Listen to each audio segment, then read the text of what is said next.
Welcome to the Geekcentric podcast, and welcome to our spoiler-free review for Only Murders in the Building, Season 4, Episodes 1 through 7. All right, gents, call me crazy, but when murders only take place in your building, it might be time to move.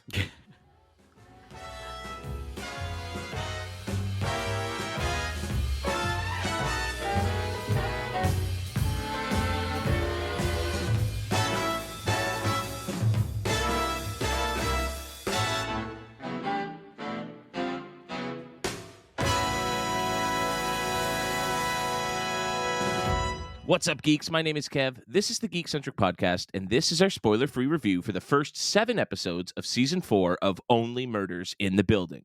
I would just like to go on note right now saying this is a show that I touted before it even hit the air. 4 years straight, I'm going to brag about that.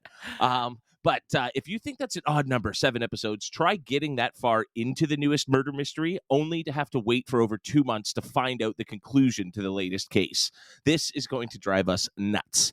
But in the meantime, we are here to let you know if it's worth another visit to our favorite podcasters from the Arconia. But first, if you're joining us for the first time, we are Geekcentric, a podcast focusing on the world of movies, TV shows, games, toys and collectibles, and all things geek-centric. And much like the podcast trio from Only Murders, tonight we will also be a trio of chatty sleuths. Joining me on the podcast today, these two gumshoes are laying down podcasts. There's no show too big, no movie too small. If you need a review, just call Justin and Nate, Geek Podcasters. What's up, gentlemen? We get our own theme song. That's it amazing. sounds like a hybrid of Perfect Strangers and DuckTales, but I like it. Rescue I like Rangers. It. Oh, yeah, Rescue maybe a little. Rangers. Rescue Rangers. That's the one. Sorry, not DuckTales. Wait, do What I am get to I'm be crazy. Mabel? Do I get to be Mabel then? Is that You is are that definitely what we're saying? Mabel. If Yes. in this trio, you are Mabel for sure. Oh, I love it. Who does that make me and you then? Oh, I don't know. Justin's Charles, or no, maybe he's Oliver. I'd be Charles. No, I'd be Charles. I think Kev's definitely Oliver, and I think he has the outfits for it actually too. Yes. So, He can pull maybe off not those as many colors. scarves, but he has the outfits. Well, I was thinking more if I get in a tizzy. Yeah. Oh, for sure. If I have a bit of Peter a fit, Pan, I can Tinkerbells. storm a room like the best of them. We've seen it. I love it. Boys, have we recovered from our big D23 trip about a week later now? My feet are still killing me, but I don't know about you guys. It's such a blur. It was such a blur, man. And so much happened over that weekend, and it's pretty incredible that we did it. Like all that prep and hype to go there, and it just feels like it just with the snap, it's just done, right? And yeah, it's pretty wild to think that we did that. Yeah, whenever I see, when in this show, if we see Oliver or Charles complaining about their back or their bodies in some comedic way, I'm definitely feeling it, even though I'm more of a Mabel. But no, my legs, I've had these like pains in my legs ever since, but boy, was it ever worth it. Like even just getting to do all the things we got to do, see all the things we got to see. What a fantastic experience that was. Well, and speaking of, the reason I brought it up is because we actually got to visit the Arconia while we were there, which it was a really, really cool installment, I thought, especially now that we've seen the season of the show. Well, yeah. I mean, as we were walking through there, one of the wonderful representatives from Hulu, she very much said, like, hey, keep your eyes peeled when you're watching the new season, because you might see some of the things that are in this installation. Mm-hmm. And I went back and checked out our socials. We've got a video of our experience on TikTok of our experience at that booth. And yeah, there are some really cool little details sprinkled throughout. So as you watch the show, feel free to keep going back and give us more views on that TikTok. And shameless and try to uncover the mystery through there as well. And it's just, I think that's so cool. And it just shows the attention to detail that everyone involved with this show has, all the way down to something like an activation at D23. Absolutely. And then, watching this, speaking of all the little details, even though we only got the first 7 episodes, there are so many cool details that pop up, 4 episodes later. It's like, oh, that's why that was important, or that's why that meant something. This show really does strive on feeding you little crumbs that they leave for us all throughout the season. It's once again, for a fourth time, so much fun to try and follow along and figure things out as you go along. Yeah, and to your point, that the way the installation does that, the way they've been able to do that through 4 seasons and be very fresh with the approach, it is a murder mystery, but it is, they are reimagining it in a lot of ways, and the Mm-hmm. clues and the hints and stuff that they've laid out, it makes it a lot of fun as a viewer to watch along and also connect the dots, like you guys are saying, with something as important as the show, and as small and interactive as, maybe not small, but as interactive as that installation at D23. 100%. And what I almost respect most about the showrunners here is their commitment. They are going with this. The show has been on for 4 years, and we are on the 4th season in a world where we're waiting 2 years between seasons of shows, and it's really easy to forget what happened, or you lose interest. Shows like Outer Ridge or Outer Range, and even House of the Dragon, you have to wait so long. This show is just like, no, we're coming back every year with So a good. full new season, and I think that really does help with engagement. And so, speaking of, here we are, season 4 of Only Murders in the Building. This time, our amateur podcasting trio wrestles with the shocking events at the end of season 3 surrounding Charles' stunt double and friend Saz Pataki. Questioning whether she or Charles was the intended victim, their investigation leads them all the way to Los Angeles, where a Hollywood studio is readying a film about the Only Murders podcast. As Charles, Oliver, and Mabel race back to New York, they embark on an even more epic journey, traversing their building's courtyard to delve into the twisted lives of the Arconia's West Tower residents. Season 4 stars Steve Martin, Martin Short, Selena Gomez, Michael Cyril Creighton, with special guest stars including Meryl Streep, Zach Galifianakis, Eugene Levy, Eva Longoria, Richard Kind, Jane Lynch, Melissa McCarthy, Kumail Nanjiani, Davine Joy Randolph, Molly Shannon, and more. A huge thank you to Disney Plus Canada for giving us this sneak peek so we can get a head start on solving the latest Only Murders mystery. Only Murders in the Building Season 4 premieres on Disney Plus in Canada on August 27th, 2024. And as I just mentioned, this season's cast is full of really fun cameos and is pretty darn star-studded, which is perfect for the Hollywood setting that we get to visit. So I think that's where I want to jump in and just talk about this unbelievable cast. It's so clear that, like, not just, us regular Joes, but like people in the industry are clearly fans of the show, and they seem to be lining up to get a chance to get on it. And again, the list is massive. Let's dive right in and talk about some of these awesome cameos. Well, I mean, I think it's, the adage, the phrase, the Charles Hayden Savage saying of, I guess this sends the investigation in a whole new direction, is so apt for this show. And it's just crazy. Like, I remember when we were in line for that activation at Hulu HQ, Kevin, you had said something like, if I had told you when this show started that we were going to be going into the 4th season of this show, based off the concept of the show, very fun, I wouldn't have believed you. But given what we've gotten year after year after year, it's just wild how inventive they can be. And they've again managed to reinvent themselves. And I love how meta we're getting in this season. I love how, I think last season they were able to get self-referential with things because we were in the 3rd season. But here it's even better because they're making fun of themselves. They're getting a chance to make fun of themselves. And I love how the characters on the show, including some of these cameo characters, these additional characters, these big Hollywood stars, they are fans of the podcast, and like you said, probably in real life, of the show, and the meta-ness of them referencing things from quote unquote season 1 of the podcast, but for us it's season 1 of the show. Like, it's all this stuff that just makes it so much fun to enjoy, and it allows them to bring in someone like Zach Galifianakis or Eugene Levy or Eva Longoria, and it doesn't feel strange or weird or take you out in any way at all. It just all perfectly syncs, and it's very magical. Yeah, the meta has always been, I feel like, a huge part of Only Murders, and I think the idea of this show and what it's been doing through these 4 seasons is kind of breaking it down even further and further. And here we are at the point where there's actual actors in our real everyday life that are portraying these characters from Only Murders, and they're at the same time as trying to capture their characters and personify them, they're creating their own personifications of themselves. Yes. You know, like how Zach Galifianakis is sort of a bit of a dickhead in this, you know what I mean? And I think it might be that, or how Eva Longoria might be a bit more of that, you know, stuck up actress. Like there's these things that I think they're the stereotypes that are so that people might have when they think of them and like what they must be like in real life, that they're fully embracing and bringing as these people. And then you have Eugene Levy, who's just like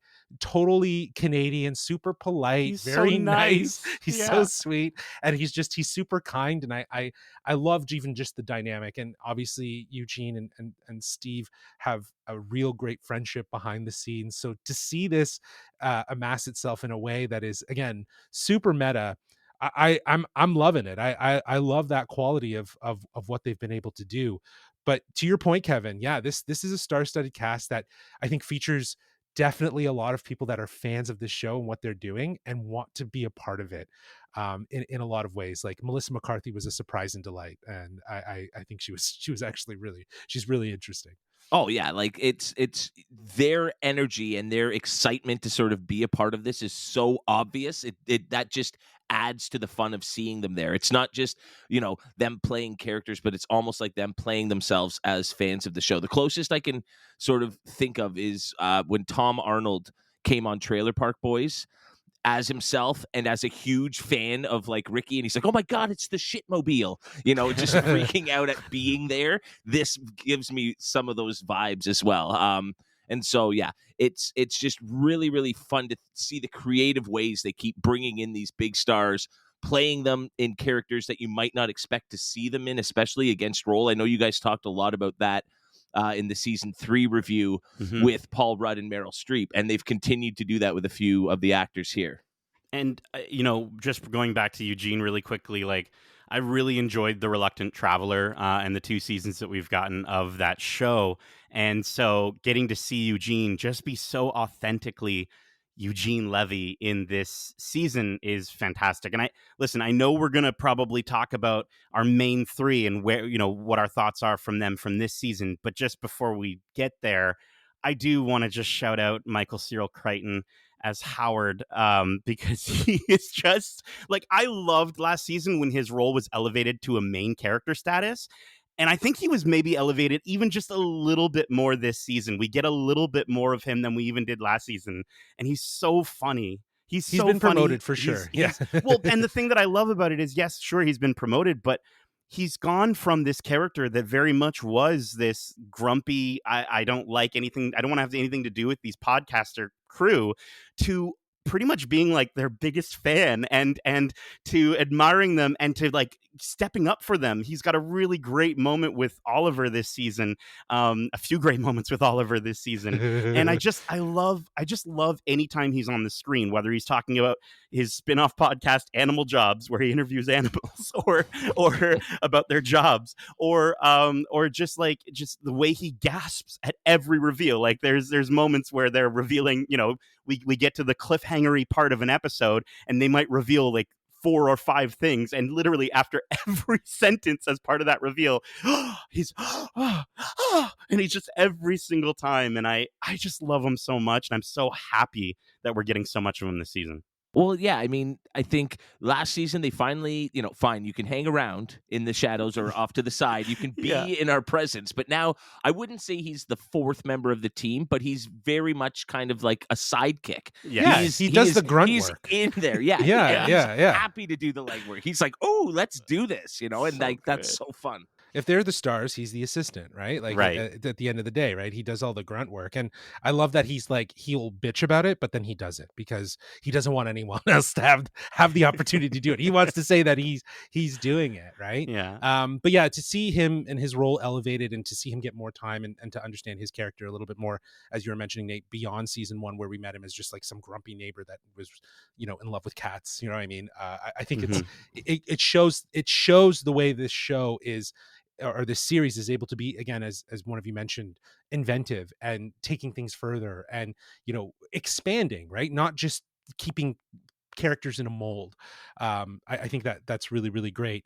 Another character from the star-studded cast that I love seeing more of is Jane Lynch. I think her as the stunt double is just, it's really, it's a character we've been sort of introduced to in small amounts, and in this season you really do get to see a lot more of that personality and that relationship, which I think is really, really cool. And she's just awesome. Just her level of confidence and her portrayal is just, it makes me at ease, and I'm just laughing along with her, just how serious she takes everything. Well, and just to see, her relationship with Charles, and really Yeah. sort of the extremes that relationship goes to, is really like heartwarming at times, Mhm. and I think it Yeah. really adds a lot to Charles' story this time around.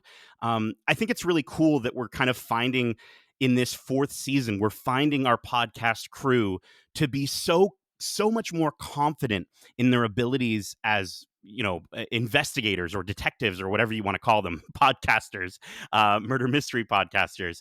I love how that is still very much a prevalent, very important part of the show, but because they're so confident, it really gives us the ability, even more so than in previous seasons, to dig into the things that are personally driving them. And I think for Oliver, I'm so happy that we're still sort of getting, they didn't just abandon his relationship with Loretta, with Meryl Streep. We Mhm. we get to actually see how, he really does care for her, and as much as there is some self-centeredness with him, and there's some great gags with Zach Galifianakis and him in terms of self-centeredness, but I love that Loretta is his North Star. And I think a lot of shows that have these big, massive characters and actors that come in for a season, I think they easily just sort of go, well, that was that season, and they sort of move on. Maybe they can't afford to bring that actor back, but it's fantastic that they were able to get her back. Yeah, it would have been easy for them to just push that to the side and say, "Yep, she's in LA." But the Right. fact that they kept that as a part of this season, and as you mentioned, to And she's highlight so good. Oliver, and the idea of what it's like to be in a new relationship for him, as someone who's as eccentric and egotistical as Yes. he is, right? So it is a device to explore. It's used in a really clever way to kind of explore his character and this new chapter for him in this season. Yeah, sort of the best glimpse we get of who Oliver is and how Loretta understands him the best. I can't really talk about the exact nature of the exchange they're having, but she basically is just like, listen, you have told me four completely different stories about how you've met this one celebrity, and that's what makes you you, and Yeah. then he goes and pops off just a terrific little one-line joke, and like you just see how they work together so well. Like, it was one of my favorite exchanges in the season, and that is on a long list. Like, I think Oliver's had some of the best one-liners of the entire Yes. run of the show in this season. The Yes. writing has Yeah. been really, really funny. Yeah, he has been on top of his game in this season, and yeah, even the way he and Zach Galifianakis work together in this, given that there's this very funny notion of like shadowing your character and getting to understand him, and how serious of a role that is for Oliver, to make sure that Zach understands that, and the way that Zach breaks down Oliver is sort of disarming to him, so that he kind of has to like take a moment and look inside to understand who he actually is through the lens of Zach Galifianakis playing him and portraying him. It gets really layered with the meta qualities and how it's actually influencing these characters' personal growth. But yeah, like some of the lines that they had together, where he references two old actors and mentions a side story, and then Zach Galifianakis is just like, oh yeah, no, I know your bit, and then 2 minutes later he just drops two random actors in a random story, and they said blah blah blah blah. Like it was just funny how he was going out of his way to make fun and just call out the persona of Ollie right on the spot. Well, and it's interesting you mentioned the how the meta-ness. How many times take a drink of gut milk every time we say the word meta on this one. But for real, the meta-ness in terms of the comedy, yes, has always been there. I feel like this is one of the first few times. Maybe it's just that I'm realizing it, but they're using it for the personal growth of the characters, like you're saying. Yeah. And it's specifically in Mabel's case, I think this season she's kind of at a low point, but she's entered this sort of self-exploration, this self-discovery phase of who am I? What am I actually doing here? What do I actually do? And I love her relationship with Eva Longoria. And there's even an exchange where Eva tells Selena, like, get do these things so that you can sort of grow the career that you want. And it's really interesting because that is Selena Gomez's real life. And so to even just go that far with it, to really kind of, again, just invite those aspects that these characters and these actors can work off of to give us an even more authentic performance is so cool. And I just think Selena Gomez, this is probably my favorite season with her. I love that she is kind of a Charles and Oliver pro at this point too. So any quip that they have that's stupid, she's instantly able to come back at them. And yeah, she's doing great.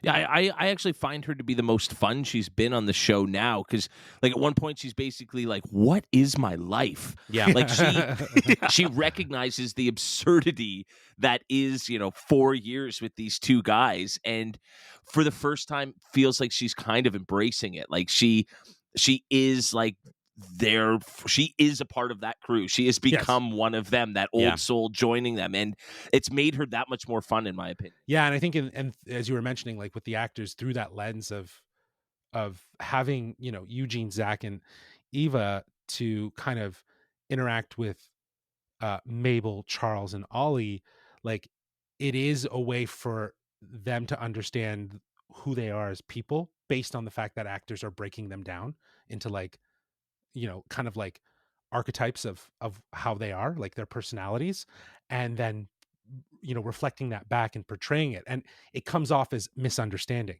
Do you know what I mean? Like the way that Mabel is pitched in this movie script bothers her, right? Because it's accurate, but it's not how she wants to be defined. Yeah. And I think that's what's really, really interesting about it, is that she recognizes that, and then Eva goes further with that by where she's trying to get to know her and create her own persona, and that's pushing her even more. So she's really tapping into, as you mentioned, Nate, like understanding herself through this lens of watching a movie being made about her, and that's kind of that's what all of the characters are going through.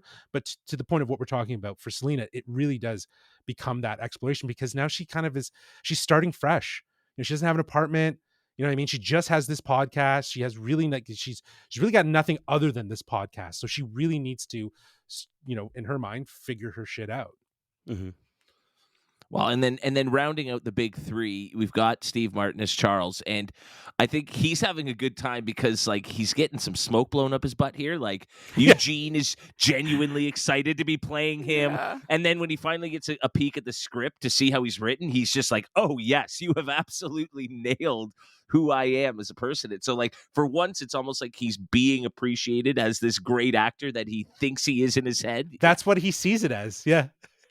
I love it. There's one scene when Eugene finds a book in his apartment and he goes, "Charles," right? He's like, I'm not just playing a bronzy man, I'm playing a man with brains. And Charles moments before was like, I don't think we need the actors here to help with it. And then as soon as he comes in with that compliment, he's like, well, having them around would be helpful. And it's really just for his own ego, right? Because he has had so much shit kicked at him for being this sort of second grade actor. And here's someone that genuinely wants to play him, and there's a script that actually reflects who he is. So it's Charles's time to shine in a lot of ways. But I am, going back to what you were saying before, Nate, about the confidence. You really see that in Charles. Like there are still there was a lot of like these little moments where he's having like mental breakdowns and like freak out attacks and anxiety attacks, and like you can kind of see them happening, but he seems so much more intact and in control. And I think it has a lot to do with the person, the way the case is unfolding and what it means to him, that he's really like he is actually probably more laser focused in this season than he has been in other. He still has really bad ideas, as one episode that was just like, why, this is the worst idea I've ever heard in my life. But it's still great to see the, as you mentioned, Nate, like the confidence, the all the characters are our main trio. They've done this for 4 seasons, for 3 seasons into a fourth, and they exude that confidence in their portrayal of these characters. Now, I want to mention Davine Joy Randolph as Detective Donna Williams. We, as much as we're getting more of Howard this season, I can't say that we're getting more of her this season, but for the moments that we she's get an Oscar her, winner. She's always been fantastic. Yeah. She is probably the funniest she's ever been on this show in this season. Some of the lines that she says that I won't quote, just for our rating, our PG rating on this one. But she's absolutely hilarious. And she has a very specific obsession that I won't spoil, but is just, it's so fantastic to watch and see it play through. And she's able to kind of be a little sillier, I think, this season. She's able to be a little goofier this season. But she's another example of those characters that are just confident. She knows who she is and what her role is, right? And she kind of, like, in a lot of ways, in the scenes that we see her, she's embracing that, right? Like, I'm here to give you information. Please shut up and let me do that, right? Like, there's that understanding of the characters, but she just does it in a flawless way that is so direct and on the nose that you just appreciate the small amounts of time that we have with her. You appreciate those times. 100%. Especially now that, as she's you an Oscar winner. She's an Oscar winner. She's an Oscar winner. Yeah. It's pretty cool to see her there. Now, I mean, I honestly think we could probably sit here and go through all of the new additions as well as the old ones, Richard Kind and Liz McCarthy and Molly Shannon. But why don't we save a little bit for our viewing audience so that there are some fun surprises for them there?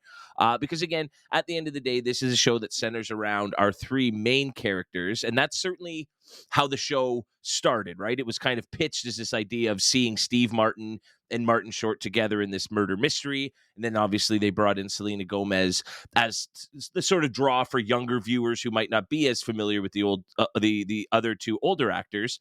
But that sort of idea could only really last for as long as it did. And they needed to sort of create stories around these characters. And I know you guys talked a lot about it last year, but they've done it again. They have found new ways to play with the idea of a murder mystery and reinvented what we're sort of watching as a TV show again for this 4th season. And I think that's just such a testament to the writers to have been able to find a new way to keep this show fresh. I never would have guessed that they would have been able to do it going into the 4th season, but 7 episodes deep, I am just as invested. I am just as perplexed at what's going on. I haven't figured it out. And I think that's really amazing. Yeah, I that's the part that I'm like most surprised, because like you said, Nate, at the top here, it's like we were standing there in this HQ waiting to go in, and it's like we're here for season 4. Like how are we here for the 4th season already? Because this show still feels fresh and still feels like very, very topical, and it hasn't really lost any of the pacing or the sort of momentum, because they've been so strategic with this. Like every year they're dropping a season, and each year they're elaborating on the mystery, right, and on this like whodunit crime. And this season does feel like it's probably one of the bigger mysteries for them to solve. I don't think it's definitely not as linear. There's a lot of moving pieces that I think are at play, and you can even just tell based on how expansive the cast is based on that alone. But what they are doing, and as you said, like how inventive they are this season to expand I'm like I said it to Nate offline. I think it's better than what Knives Out 2 is to Knives Out 1, Hmm. right? I think each of these seasons have kind of upped the ante a little bit more to say, yeah, we are a murder mystery who done it, and there's archetypal elements that are signature to the Only Murders in the Building episode style, like the last little minutes of the episode being clue reveals or things like that. But at the end of the day, the mysteries are just they're so intriguing. They're like I'm very intrigued with this mystery. Well, and without giving away anything, they, we mentioned how they make, inside jokes about our characters, but they've done it now about the story and about events from Yeah. several seasons ago, and they bring these up here, and they're like, "Hey, audience, remember that thing you forgot that happened way back in season 1? Well, we didn't." Like, nothing is being, invented for the sake of trying to fool us. It's all like, no, the clues have always been here. There have always been hints to it, and even you forgot about it or didn't notice that. And so while we're dealing with this brand new mystery, they're like, but how does it tie into all of the other events we've seen over 4 years? And that is amazing. Yeah, I think it just shows, that level of attention shows that this show was never thought as like a one season, two season, or just going season by season. And there was always probably a thought of what they would like to do if they got to this season, right? And who knows what's next after a four. We need to obviously finish. Sorry, after a four, we need to obviously finish this season. But it's interesting to see how they can really go the distance with what this murder mystery kind of looks like, right? And how they can make it still relevant to the Arconia, right? Like it's like the all those murders have kept them busy, Absolutely. And, it's funny. Normally, this is kind of the part of the show where we would be like, well, what didn't work for us? But I honestly don't feel like this is that kind No. of discussion. It doesn't, Yeah. I'm not getting those vibes from you guys. I certainly don't have anything that I would note. I mean, it's amazing that we're 4 seasons deep and they're just bringing such strong content to our screens. I'm so excited for all the fans to get a chance to revisit these characters that have become so beloved and so just such a part of the pop culture zeitgeist now. It's really impressive to watch. I think the best thing to do right now. Because we haven't seen the entirety of season 4, even we don't know how things are going to end. We won't give a final score, but why don't we wrap things up with our sort of final thoughts on the 7 episodes we did get to see, including, the obvious question: are you going to finish the rest of the season when they do come out? Nate, why don't we start with you? Yeah, I mean, as I said, it's like we keep saying this. It's just outstanding that they've managed to keep things so fresh and also so rewarding throughout this fourth season of this show. Um, I think their ability to surprise you on the murder mystery side of the show is still as prevalent as ever, but the personal explorations of these characters, Mhm. that's the part that keeps bringing me back. I think I start off each episode delighted by the murder mystery side, and then I sort of get to the middle of the episode, and I really get to kind of have these really heartfelt moments. And there's some moments like there are some moments specifically with Charles this season, and I think even with Oliver, that I just bring a tear to your eye at times. And I'm really excited for fans of the show to get to experience that. And again, I love that the show is making fun of itself. I love the guests that we have on the show. Um, and like you were saying, Justin, I think this could be the biggest mystery yet. And I think the coolest thing about it is, I'm hoping, like you were saying, Kevin, they aren't letting us forget about very specific things that happened in the past. And so I think what would be really cool is if they can nail this, whatever the ending of this season might be, it would be awesome to see how that affects a rewatch of this series. And I think Mhm. that would be really, really fun. And these writers, they've proven themselves. They've proven themselves that they can pull that off. So I'm so delighted by this. I'm just as charmed by it as ever. And of course, in however many months it takes before we have we're always so happy that we get to watch this stuff early, and we're very blessed. And so thank you very much to everyone involved who helps us get to see this stuff. But at the same time, yeah, it's going to be tough. It's going to be a tough wait to get there. But I'm excited to sort of hear people talk about this show, all the way through, and sort of be like, well, you're wrong on that, but you're right on this, and I never thought of that. So that'll be really fun. Yeah, that to me is the one of the most exciting parts. Is yes, we have seen 7 episodes of the, I believe it's 9. Is it 9 episodes? Okay, is it 9 or maybe it's 8? I don't know, but we've seen a majority of the season thus far, and really, it's the conversations that are going to come up week to week that I'm very interested in hearing and seeing on Twitter, because as I'm sure many would be.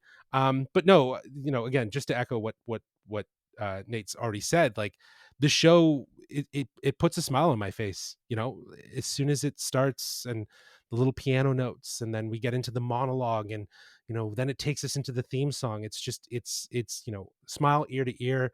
I'm so happy that this show is back again for another season, and it is really rewarding. It is really inventive. It's fresh. It's the idea of just going further with this notion of a murder mystery. It's evolving the characters, and you're absolutely right. Like hats off to John Hoffman, Steve Martin, and the entire writing team behind it for the attention to detail to look back at past seasons and connect the dots, or incite some thought about what's happened in the past as to what's happening in this season, but also to take the time and focus on the characters, right? Like, we've spent enough time with building up the archetypes of who Charles is and who Ollie is and who Mabel is, and now we can deconstruct them, and through this lens of what this season is, with this sort of introspective look of having a movie made about them and having these actors play them and them understanding themselves through these actors. It's really smart writing, like in every layer of this show, from the murder mystery to the character development to just why things are the way they are. So even taking it to LA and bringing it back to the Arconia, like, it's just all of it fits really, really well.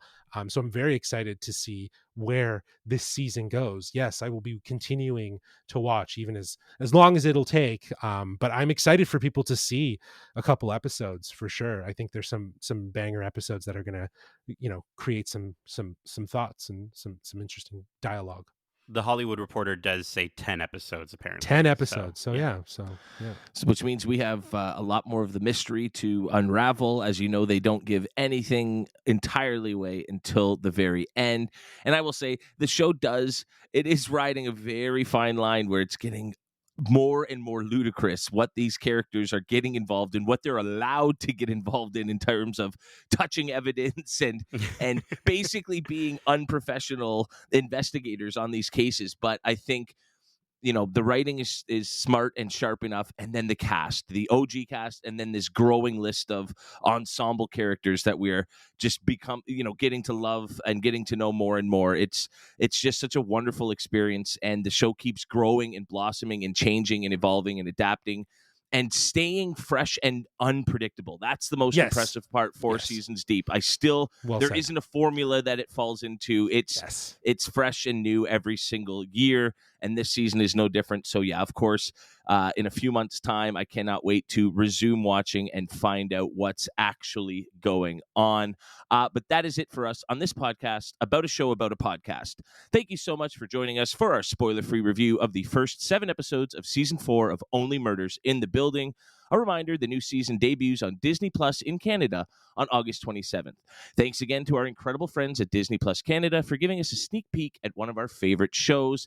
And thank you, dear listeners, for joining us for today's show. We hope you enjoyed, and if you did, be sure to subscribe to us wherever you listen to podcasts. If you don't, this might have to turn into our own murder mystery podcast.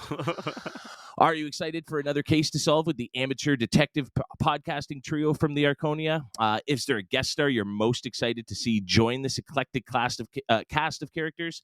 If so, let us know at wearegeekcentric@gmail.com. That's wearegeekcentric@gmail.com. Or if that's a bit too much like musical theater and you're more of the big screen blockbuster type, hit us up on our socials. Justin, where can they find us? Well, they can reach us on Instagram at We Are Geekcentric and on Twitter, or formerly known as Twitter, now known as X, at Geekcentric YT. August is coming to an end, and so too is the hot geek summer, but it's been a heck of a ride.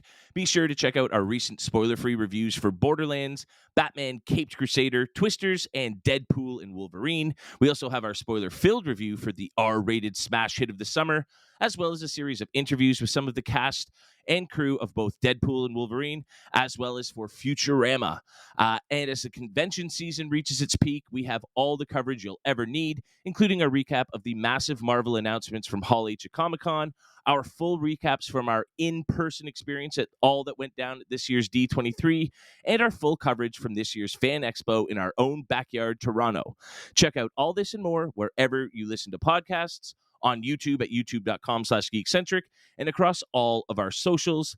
As always, we will continue to bring you the biggest and best from the whole realm of the Geekcentric universe. But until next time, as we say...